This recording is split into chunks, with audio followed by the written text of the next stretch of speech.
The Lakers game is a final. Final score. This is the Lakers Locker Room Report. Hear instant analysis, highlights, and the first look at what's next for our Lakers. Brought to you by U.S. Bank. U.S. Bank is proud to sponsor the Lakers on ESPN LA. Equal housing lender, member FDIC. Lakers Locker Room Report on the ESPN LA Lakers Radio Network. Andy Kamenetsky in studio, joined by Michael Thompson in the Talking Stick Resort Arena. I believe that's what it's called, in Phoenix. Witnessed live Phoenix, the Lakers 119-107 loss to the Phoenix Suns, taking the record to 15-56. But Michael, you would not have known that this was a road game for the Lakers based on the reception both the team and in particular Kobe was getting. Yeah, the fans here are always, even if this was not Kobe's last name, 10 years ago, this was always a place where the Lakers would come get huge fan support because so many Los Angeles transplants are over here. So whenever the Lakers showed up, the Laker fans would show up in force. Now, Michael, you were calling games either with us or with a different network back when the Lakers and Suns had heated playoff rivalries, correct? Oh, yeah. Yeah, definitely. That was some fun times. And they'll be back again because you got two teams with young core players who are building for the future. So that rivalry will heat up again here in a couple of years. But you mentioned, though, what made me ask that is you mentioned how going back like 10 or so years, there would still be this huge reception for the Lakers, even in Phoenix.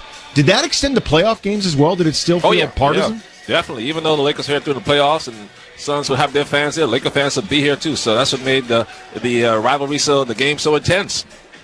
That's fun. I mean, it's so unusual. I mean, it's such a testament to the brand that the Lakers are, locally and nationally and worldwide, that you could have a playoff setting but still have that many people actually cheering for the enemy. Man, you could go to Bangladesh and you'll find Laker jerseys over there. The Lakers are worldwide. Yeah, but here's the problem, though. In Bangladesh, who's going to play them, Michael? That's true, because it's a lot of wetland over there, so no place to really play. Put up a court.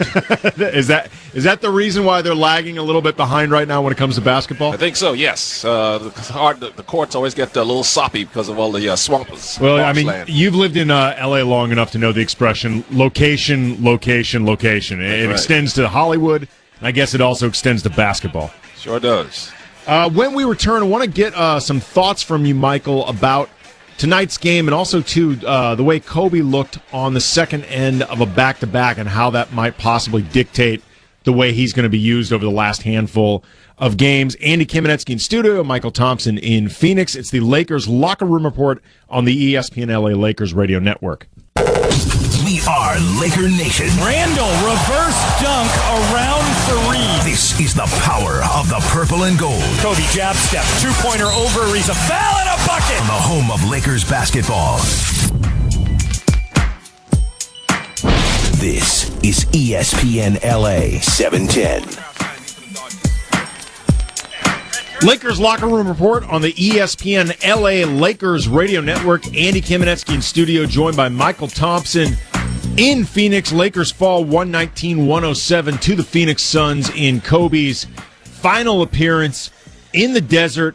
Michael, Kobe played almost 28 minutes tonight. This on the second end of a back-to-back where he played 30 minutes in LA against the Grizzlies.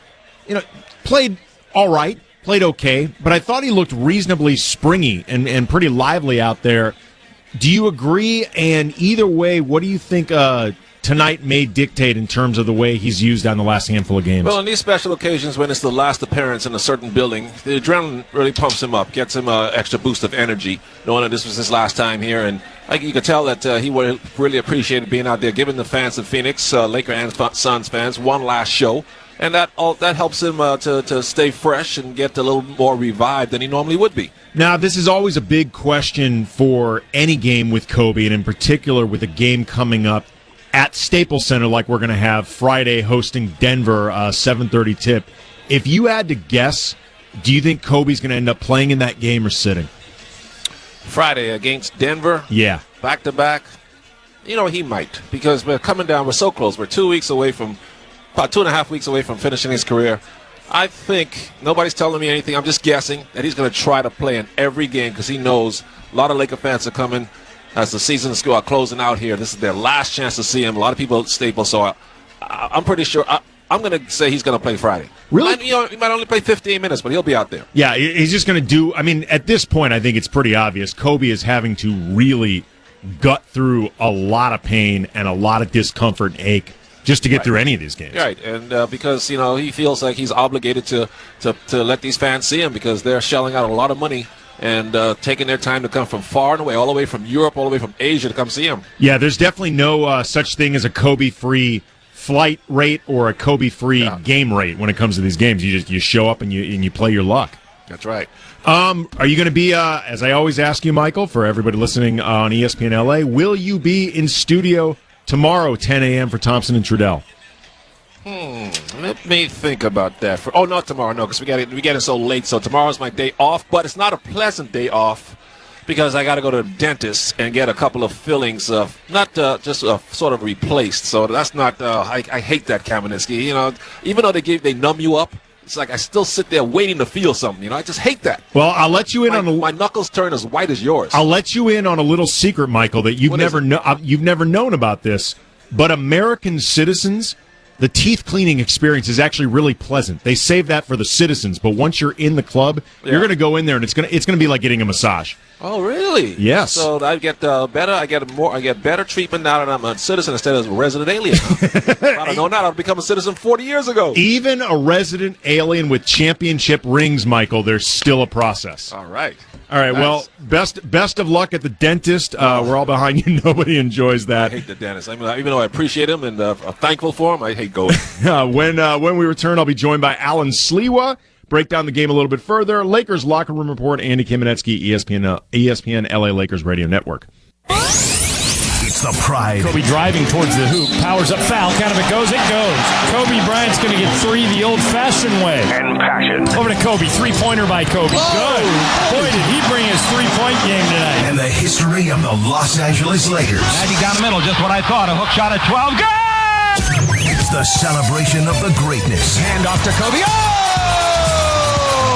Two-handed slam dunk on the weak side. And legendary performances. 9 to shoot. Gets the screen. Pulls up like one three. Buries it. 70 for Kobe. What did you say? I saw Kobe score 81 points. From Kobe Bryant as he plays his farewell season. It's also a look to the future. Left side, Hibbert, down low, Clarkson in front of the rim, scores, and the Lakers have the lead. The history of one of the greatest franchises in sports is made here. The ESPN LA Lakers Radio Network.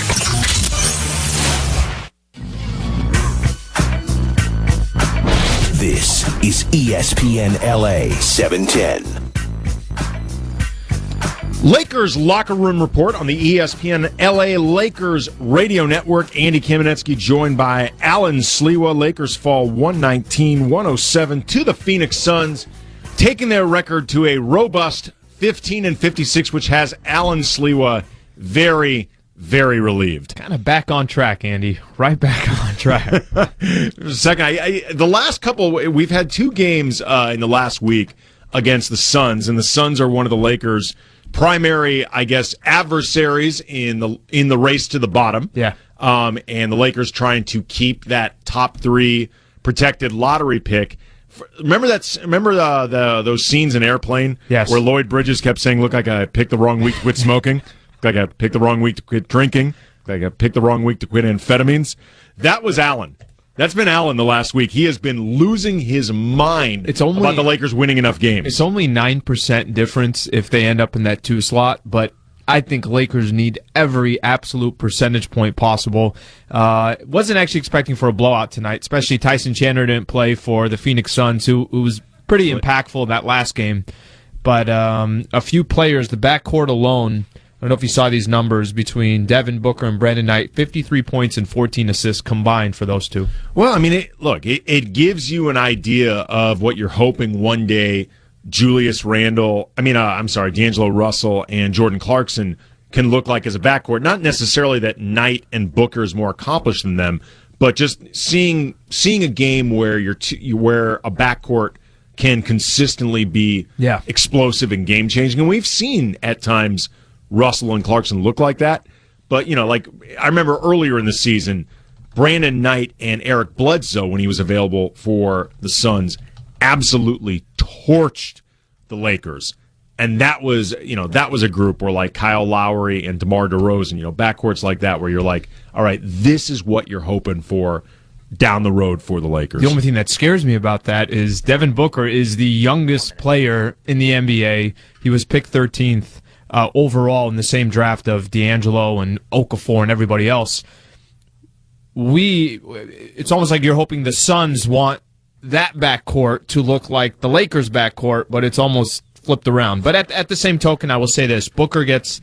they've pretty much gave him the keys and said, hey, you drive this thing, which they have not done that with D'Angelo. Well, at times they've literally had nobody to drive the car. Sure. Phoenix has at times had nobody with like a driver's license. Yeah. But you're right. What you're getting at, Alan, in terms of Booker getting those opportunities, he's made the most of them, and I'm sure Phoenix... And he looks great. Now we look at it. Of course, it's easy every time you go through these drafts, but I'm questioning what 12 teams chose not to look at Devin Booker with the way he's been playing. Well, I mean, people play that game all the time with a lot of players. Sure. You could Damian Lillard, Paul George. I was going to say Paul George. Guys who slide actually further down are the ones that you really end up asking. Kawhi Leonard, guys like that you really end up asking the questions for. For those able to continue listening on ESPN LA, we will continue our post-game coverage.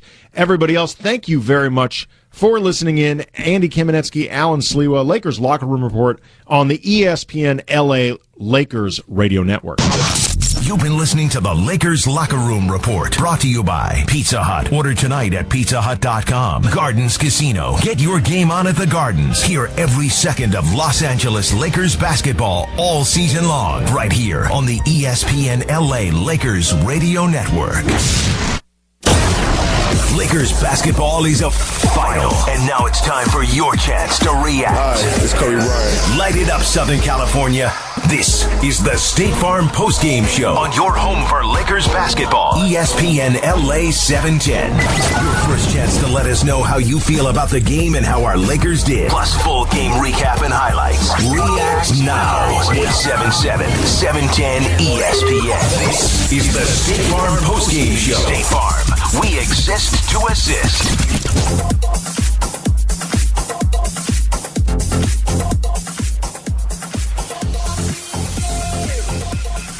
State Farm Postgame Show, Andy Kamenetsky, Alan Sliwa. State Farm Postgame Show, we exist to assist. ESPN LA. Lakers fall 119-107 to the Phoenix Suns in the Talking Stick Resort Arena. Just rolls right off the tongue, Alan. Yeah, it's very smooth. It really... Smoothie King Center and the Talking Stick Resort are two of my favorite stadium sponsorships. You put the Talking Stick and you put the Smoothie King in the octagon together. Who taps out first? Who do you think taps out Smoothie first? King, no question about it. Yeah, Smoothie King's got no question, no about heart. It. Just what about Sleep Train? Is Sleep Train the sleeper? Is that still the sleeper? But are they still an official? Where are they? I think that's Sacramento. Assuming they haven't renamed it again, I'm pretty sure they're. So Sleep they were Train. Arco, and then they went to Sleep Train. There might have actually been something in between Arco and Sleep Train, but I'm not positive. But I'm pretty sure they are the Sleep Train over there in Sacramento, which feels appropriate on several counts. I think we should go through every single stadium across the country. No. Interesting atmosphere tonight, too, in what's Kobe's final game in Phoenix. And even taking into account that, Phoenix isn't particularly far from L.A. There are a lot of people from Southern California who end up in Phoenix for one reason or another. Laker fans travel. There are people who are going to be raised in Arizona who end up rooting for the Lakers for whatever reason. That often felt like a home crowd in that arena. Not just for Kobe, but for the Lakers in general, but really for Kobe. And it was they had a stretch there where the Lakers and the Suns were extremely competitive. They were fighting when Steve Nash was there and Amari Stoudemire. They were fighting for very meaningful games. It hasn't been the case, obviously, over the last 5, 6, 7 years or so. But a lot of history for Kobe there. Did you see that tribute? Did you see the tribute they did for him? I did not actually get a chance to see it. All right, when you get a chance, I actually retweeted it at Alan Sliwa. one of the cooler tributes I've seen out of anybody in the entire season. I thought the Spurs probably did the best one, but the Suns had about a 2-minute tribute just for Kobe. Really, really much respect from them because that was in a sense, rival for the Lakers in the Pacific Division. And actually, too, I mean, and that's something I wanted to throw out to people that they could either hit us up, you on Twitter, at Alan Sliwa, SLIWA, or me, at Cam Brothers, KAM. In the post-Shaq era for Kobe, when it comes to Western Conference teams only, I'm not talking Celtics, but Western Conference only, has his biggest rival been the Phoenix Suns? Because I was thinking about that actually on the way to the studio tonight.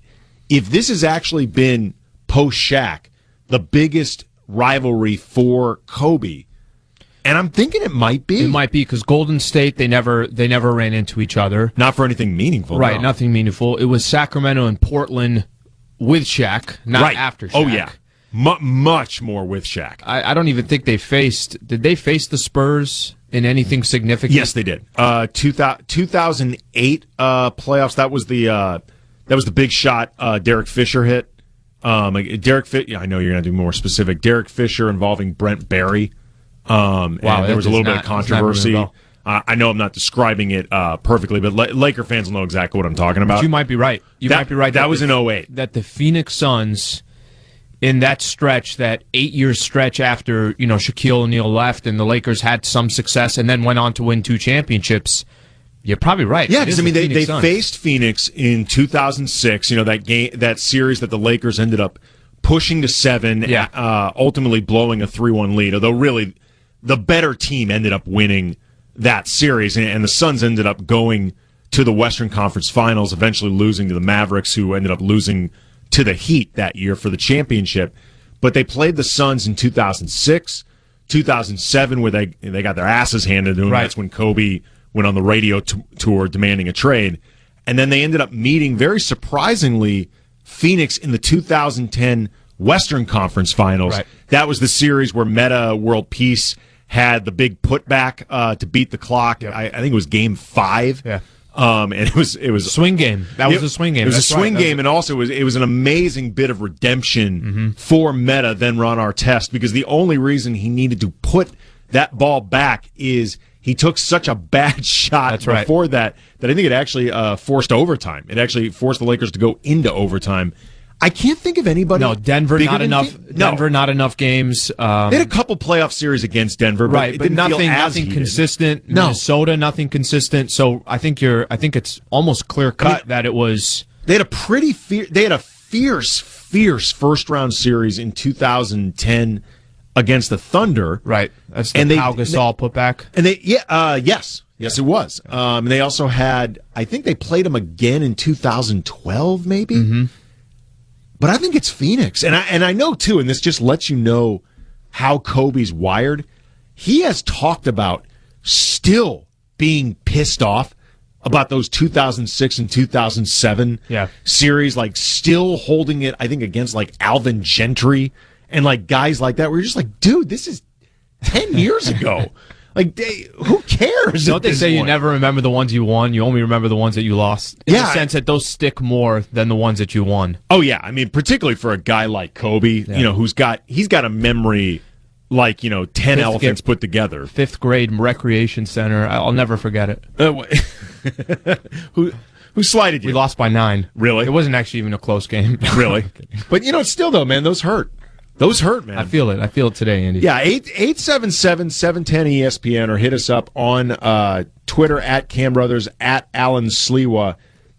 Is there a team bigger than the Phoenix Suns in the post-Kobe era as far as rivalries go for Kobe and for the Lakers? And either way, your favorite memory against the Suns? Because there were a lot of fun sequences and lot of heated battles between those teams. A lot of memorable moments. Here's another scenario I'll be curious to get Laker fans' opinion on. Have you seen, is there a player, I don't think we can compare one in the NBA, but just in sports in general, where when the Los Angeles Lakers or any team goes to an opposing city, the crowd that's there representing the opposing team, number one, And in this case tonight, and I know it's 20th season and everything else, but there's always been Laker fans wherever Kobe has gone. But the amount of fans that are there for Kobe Bryant and the amount of fans that are there for the Los Angeles Lakers, we don't even have to use this season as an example because it's kind of not fair. It's not apples to apples because he's going into his 20th year and it's over. But is anybody stand out to you? The only person I could think of was Derek Jeter. Jeter being maybe the only one, and the Yankees having that kind of clout, but nothing really stood out more than that. No, I mean, this is really, I mean, it's funny because there's a little bit of revisionist history going on right now with Kobe in this last year with, people talking about, well, he's finally getting the love and, he's been the villain for so long, but people are finally, fans in opposing arenas, they're willing to put that aside and respect the greatness. Kobe has been getting MVP chants on the road for like 5 years. He's gotten them in Boston. Mm-hmm. I mean, like the love fest, it's real and it's more magnified than ever this season, but this is not anything new. And I think, we've been so caught up just in the narrative with Kobe leaving that we've forgotten about this is not unique. And is it safe to say that most of that is strictly because that Lakers brand is so powerful? Oh, yeah. I mean, that really has probably more to do with it than anything else, that they've built this brand over X amount of years, have had so much success. And then on top of that, you have one of the greats wearing that jersey. With I was going to say, you combine an iconic franchise with a truly iconic player like Kobe, and you're going to end up getting those type of reactions. Coming up, we are going to hear from Byron Scott, his reaction to the 119-107 loss to the Phoenix Suns. Again, let us know, 877-710-ESPN, if you think the Suns are the biggest rival for Kobe and the Lakers in the post-Shaq era, or if we're missing a team. Andy Kamenetsky, Alan Sliwa, State Farm Postgame Show, ESPN LA. Recapping everything from our purple and gold's battle. You are listening to the State Farm Postgame Show. State Farm, we exist to assist. This is the State Farm Postgame Show on your home for Lakers basketball. ESPN LA 710. Brandon Knight, three-pointer, no good. Rebound Lure tips it, no good. Rebound Lure again. Michael says you give any team 3 chances, they'll score, but not this time. Stolen by Randall. Power to the rim. Lay it up and in, and he was fouled. They didn't call the foul, but the basket counts, and the Lakers lead by 8. Nothing makes coaches happier than points created by defense, and that's what we saw right there from Julius Randle in the second quarter of tonight's 119-107 loss to the Phoenix Suns. That was the McDonald's defensive play of the game. McDonald's has something new that might surprise you.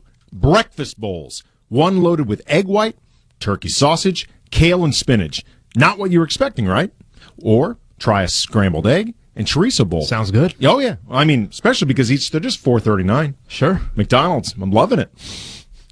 Andy Kamenetsky, Alan Sliwa, State Farm Postgame Show, ESPN LA.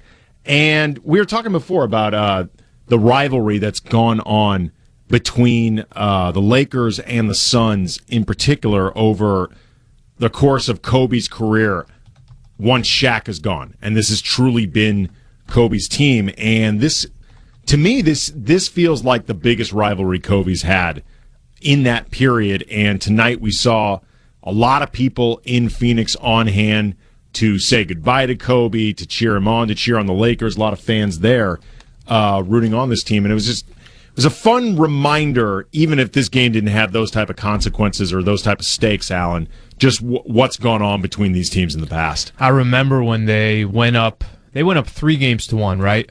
Mm-hmm. It was Kobe's shot that 2006. 2006. Yep.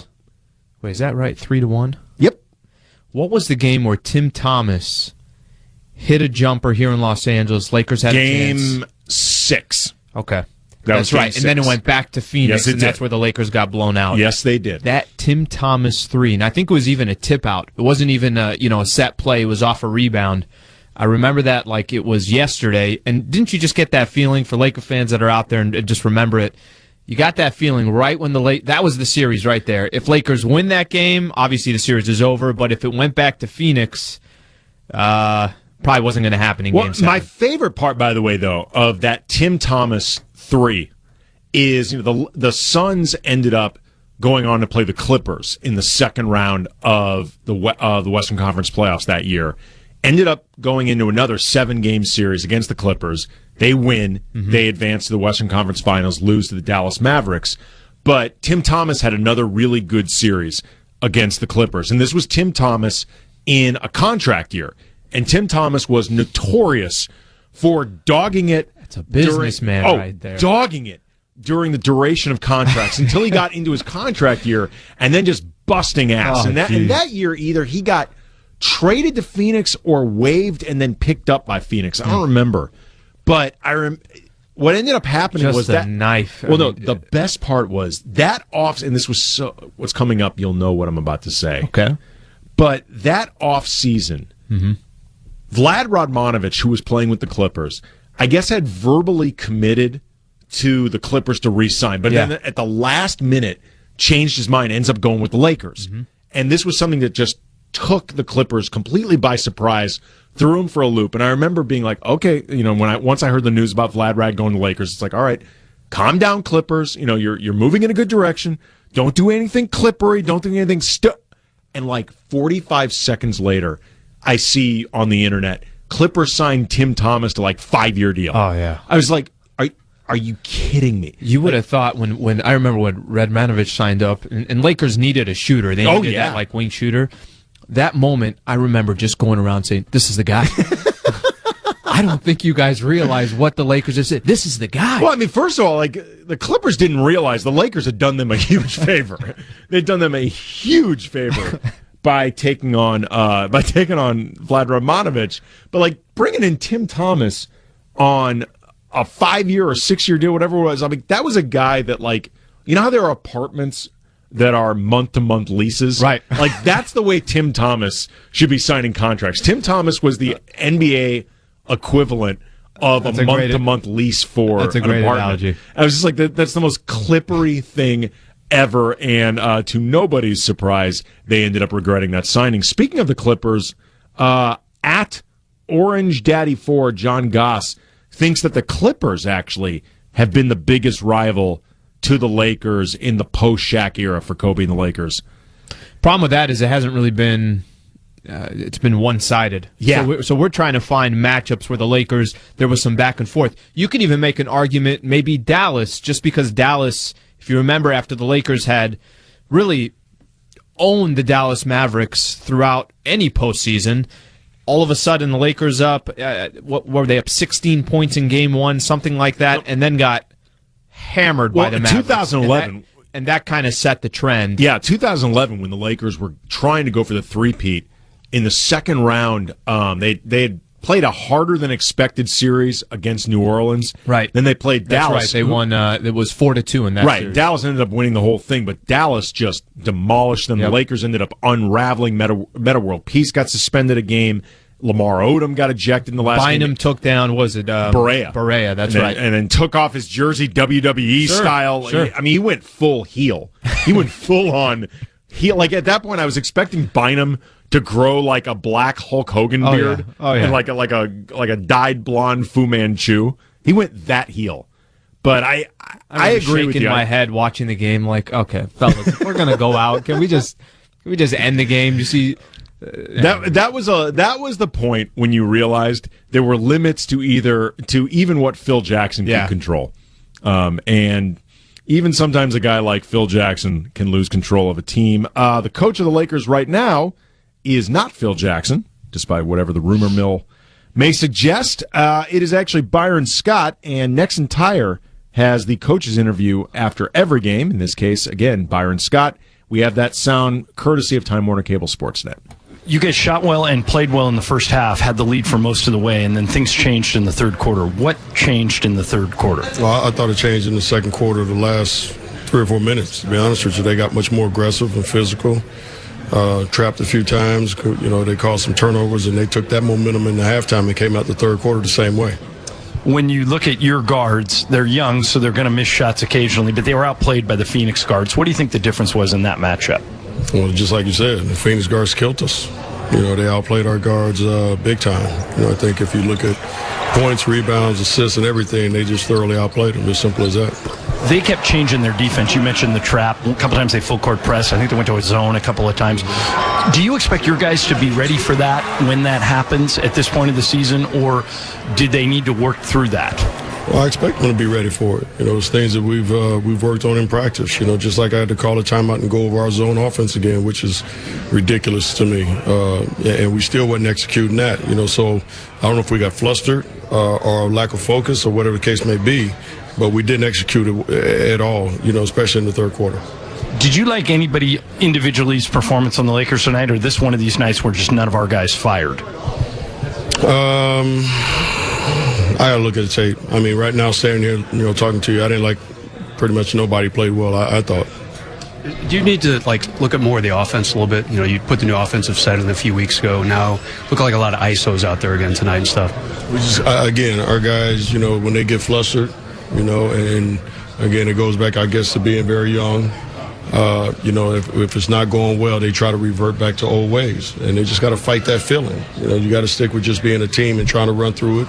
That's when we get the ball moving and we get some pretty good productivity out of a number of guys, and we get good shots. So, we revert back to what we were doing a month ago, we're going to have these same type of results. You talked about trust a few times recently. How do you get that with a team this young? And they just got to figure it out, like I said before. It's nothing that I can install, to make them trust each other. They got to figure it out. Byron, they shot threes again, lights out, and I'm wondering, some of their threes were 30-footers. Easy 30-foot. Teletovic hit a couple that might have been even farther than that. When that's happening, do you want your guys going out there, or are those shots that, as a coach, you kind of want them to take? Well, with Teletovic, like you said, he had two of them that was beyond the three. But the one thing we said to our guys is he's got that type of range, so you got to make him put the ball on the floor. So you want your guys out there and run him off the line, even if he's 35 feet out there? Forwards that are mobile enough and athletic enough to be able to guard him from out there. Did Kobe play a few more minutes than you expected to play him? No, I didn't look at the final box score to see how many minutes. No, like I said, I was going to make sure it was under 30. Thank you, Coach. I think I did too. Appreciate it. Thank you. Guys. There's Byron Scott, guys. Back to you. And that was Byron Scott, courtesy of Time Warner Cable Sportsnet, brought to you by Nexen Tire. Nexen Tire provides high-quality tires with the best warranty in the business. Learn more about one of America's fastest-growing tire brands at nexentireusa.com. Alan, Byron mentioning again that there are still issues with the kids trusting the system, trusting each other, and that's something they're going to have to figure out. The most important thing is that they are allowed to figure it out and allowed to play through their mistakes, whatever issues they have in figuring it out. And tonight, as he said he would, Byron Scott allowed them to do that in the closing moments of game. Results be damned.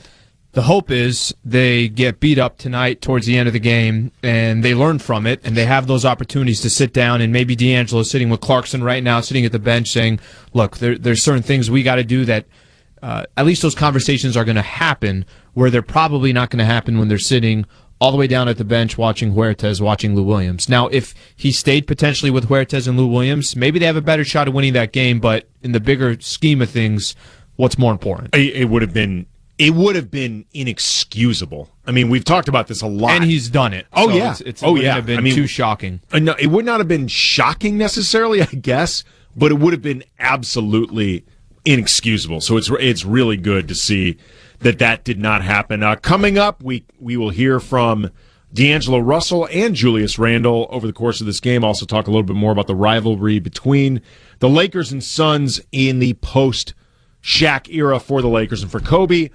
It is the State Farm postgame show. Andy Kamenetsky, Alan Sliwa, ESPN LA. Attention. Kobe, the final season. Dwayne Wade, Miami Heat. He drove me to want to be a great player. It's great to see him getting the love and the respect now from the fans. They supposed to have booed him all them years and all those things, because that's what fans do when you're on the road. But now the love from the players and the fans is just remarkable, and I'm glad he's getting it. Continuing coverage of Kobe Bryant's final season begins weekday mornings with Mike and Mike, 6 Eastern, on ESPN Radio and ESPN2. 3 seconds to go in the quarter. Marcelo drives to the rim. Hook shot. Good. There was a guy draped on Huertas, and he put it up and in anyway. 83-72 Phoenix. And that was a good drive by Marcelo Huertas, who actually had a nice game himself. And the drive of the game brought to you by Subaru Santa Monica. Stop by Subaru Santa Monica today and experience the new one-price policy. Learn more about it at Subaru Santa Monica, an L.A. car guy dealership. State Farm postgame show. Andy Kamenetsky, Alan Sliwa, ESPN LA.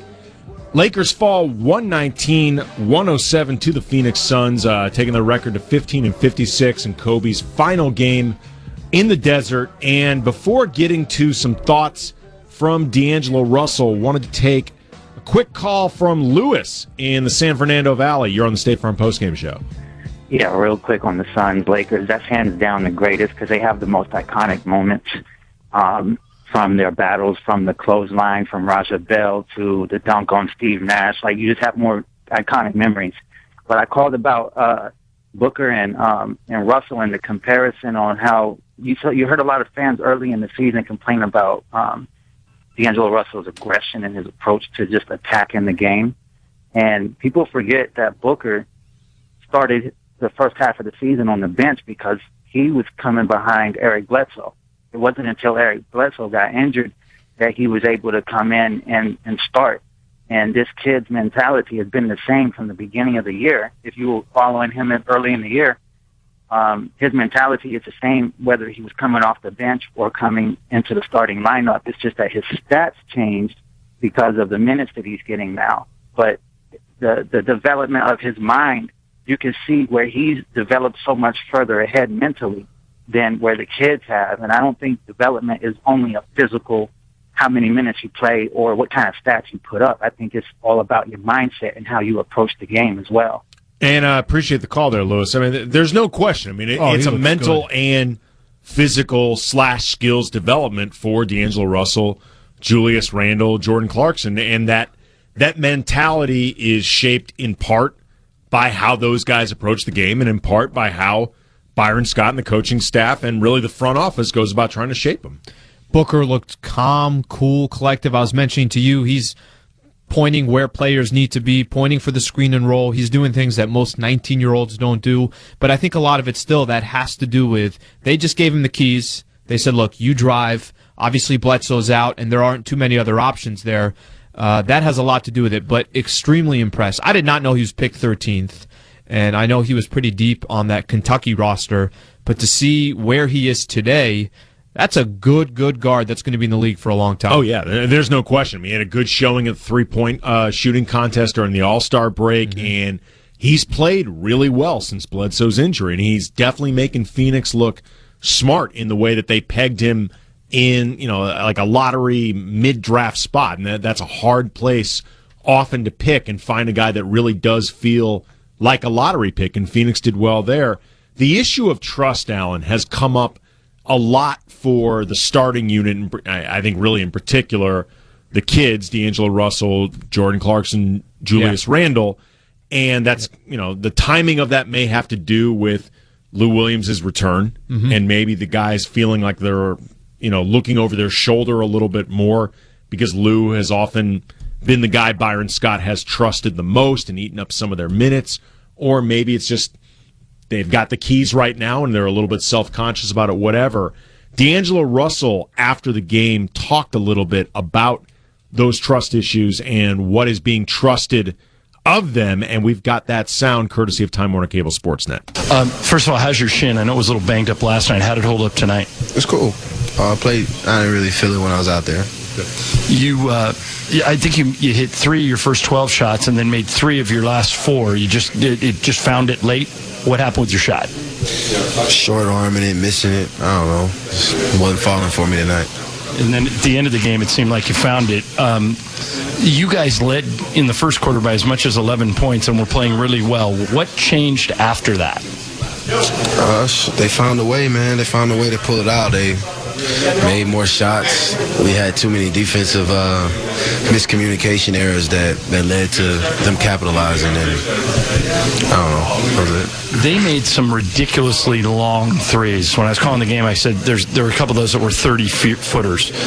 When a team's doing that, should you go out there and get them, or do you just say if you're making them from that far out, go ahead and take them? No, you got to put a stop to it. If you see guys that can make shots from that distance, you got to put a stop to it. And we didn't, and they just kept shooting and kept making it. D'Angelo, the word that keeps coming up is trust, especially when the offense tends to break down. There's a lot of ISOs going on. When can this team finally get to the point where everyone trusts each other on offense? I blame myself a lot for that, for not placing the organization. I mean, the making it more organized. It just comes real chaotic at times, and me being the point guard, I don't do a good job of bringing it together and running a set or anything like that. So I put that on myself. How do you fix that? I don't know, man. If I knew, I would have changed. I would do it, but I don't know. So that's what I'm figuring out. Last thing for you, what's the challenge trying to stop that combination of guards, Booker and Knight, who both had big games? Man, they run the offense through them. They set great screens for them. They look for them every chance they get. They play really well together, and they make shots. So they find a way to stop it. Thank you, D'Angelo. Appreciate it. That's D'Angelo Russell, guys. Back to you. And that was D'Angelo Russell, courtesy of Time Warner Cable Sportsnet. I really liked, Alan, hearing... That was outstanding. I really liked hearing D'Angelo say, it's on me. That was outstanding. That they're not trusting each other.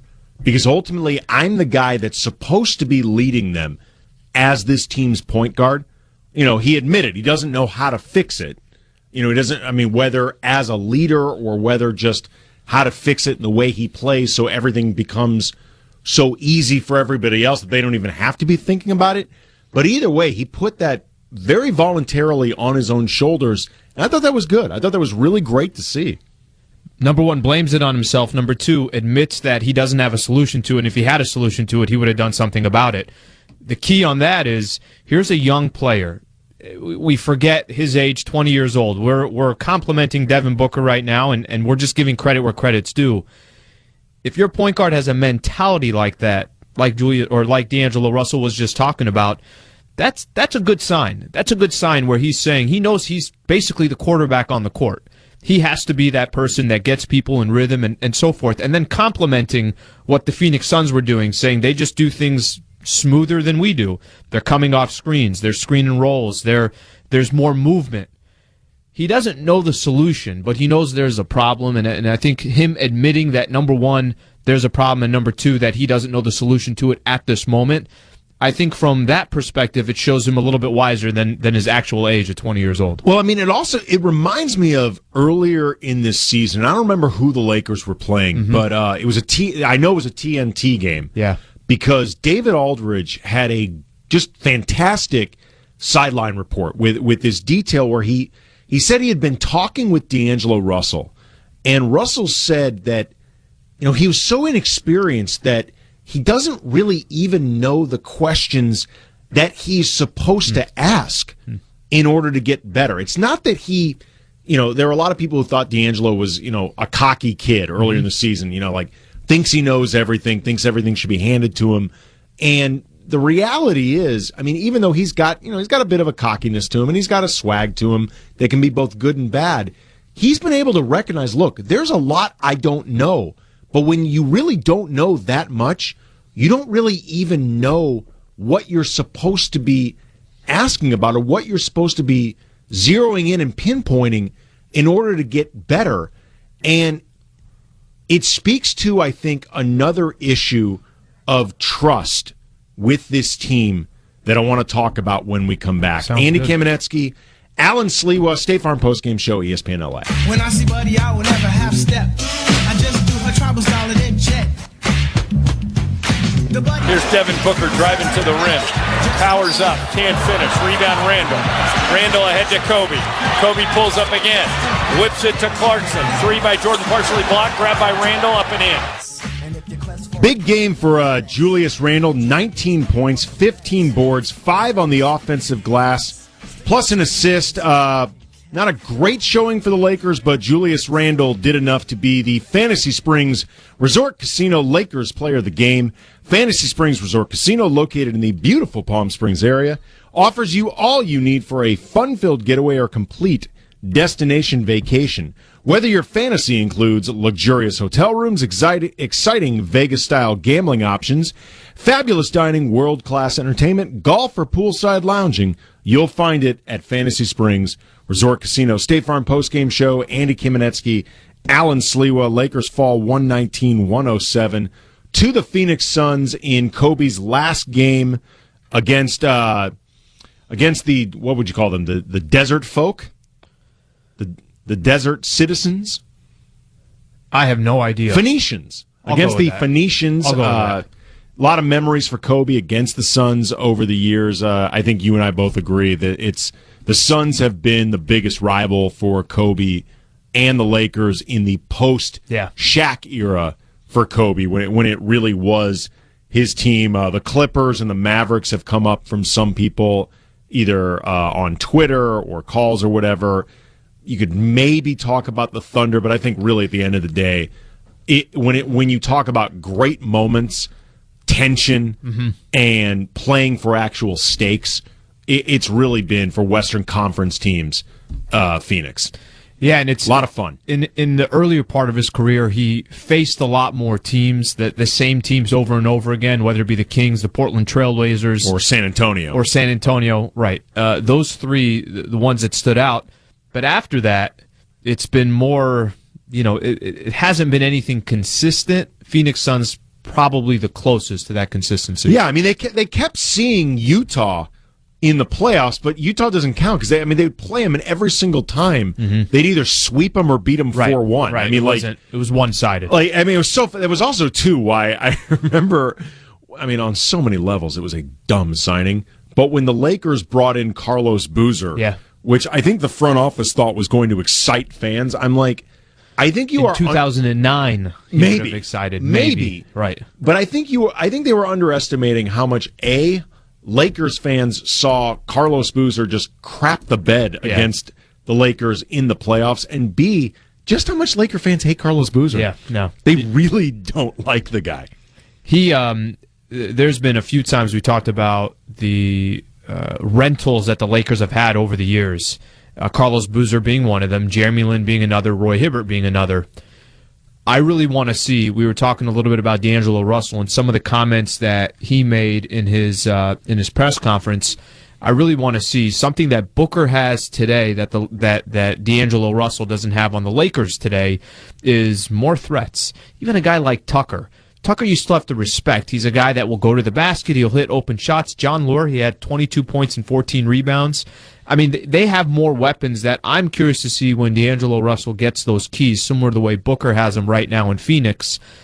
There's going to be other pieces potentially there that will replace Kobe, replace Roy Hibbert, maybe a little bit more up-tempo. Then we might be talking about D'Angelo the way we talked about Booker today. Well, I'm not sure that Phoenix has more weapons right now, especially as depleted as they are. Or at least they use what they have. What I was going to say, though, because, I think the top three of D'Angelo Russell, Jordan Clarkson, Julius Randle is better than the top three in Phoenix of Brandon Knight, Devin Booker, and I don't know who the hell number three is. But I think, particularly moving forward, the Lakers have the better cornerstone in place in terms of who's available now, right as we played tonight.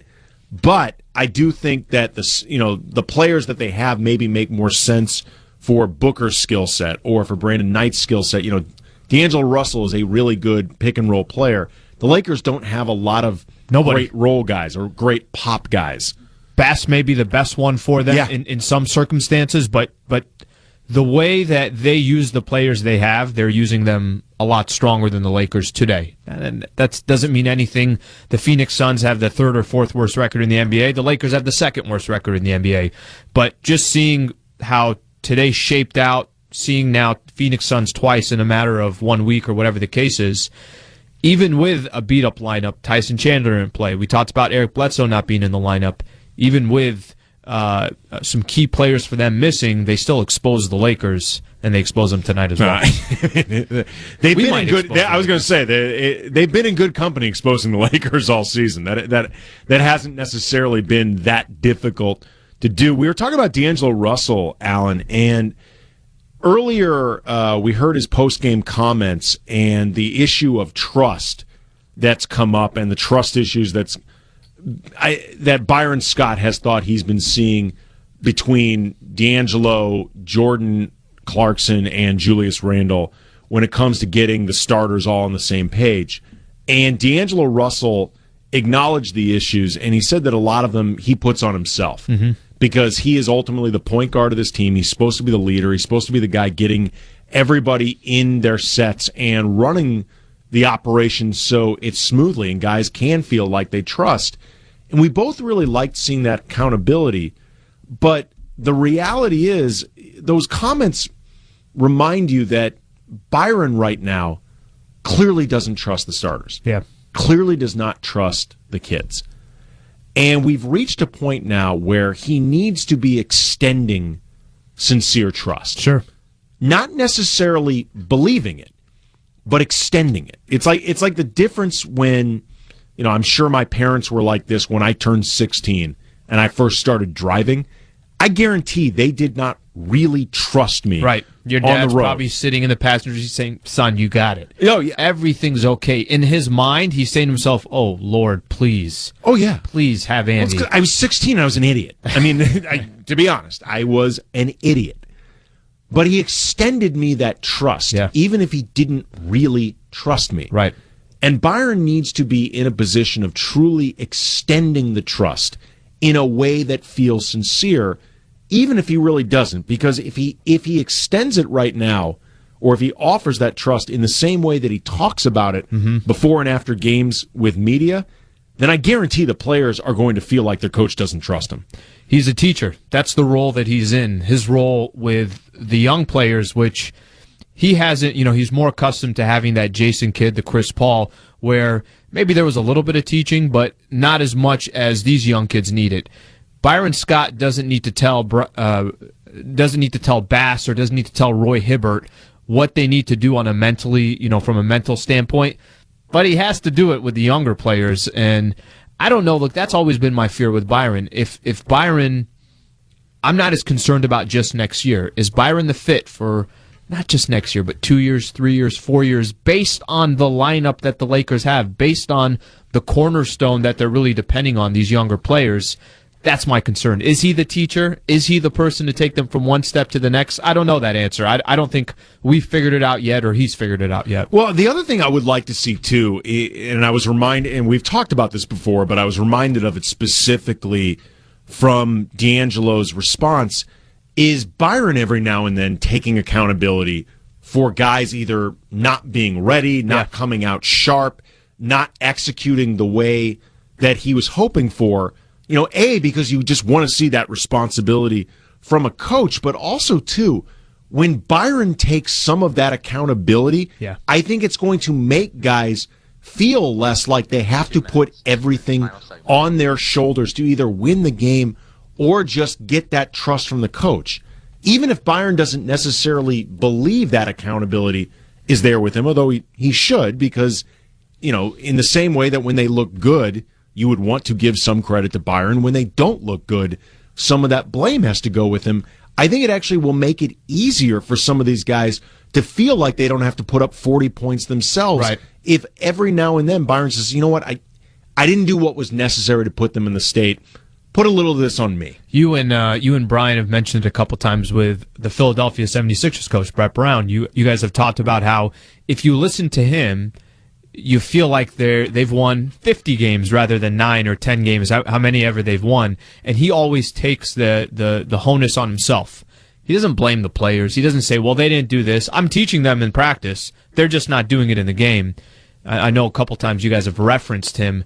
that's kind of what the Lakers need when it comes to that. I'll tell you right now. I mean, there's the big joke among basketball people on Twitter with the Sixers is trust the process, because that's all you've been hearing the last few years as Sam Hinkie and the Sixers have been what I refer to as YOLO tank mode. Right. But I will say this: when you hear Brett Brown talk, you can believe what you also hear, which is that players will run through a wall for that guy. And you understand why, because he inspires confidence and belief in the face of this absurdly impossible, chaotic task that he has right now with everything so crazy with the Sixers. You can believe that guys believe in themselves and believe in him because of the way he talks. And this isn't meant to necessarily, not necessarily meant to be about Byron, as much as just you would like to see now and then a coach just say, you know what, I didn't put them where they needed to be. State Farm Postgame Show, Andy Kamenetsky, Alan Sliwa, thanks very much for listening. ESPN LA. Kobe, the final season.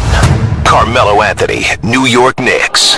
That's my brother. That's family, a mentor, guy who I rely on for a lot, just as far as intel, knowledge of the game of basketball up to since I came in the game. I think he really changed, my perspective on kind of the game and how you approach the game of basketball. Continuing coverage of Kobe Bryant's final season begins weekday mornings with Mike and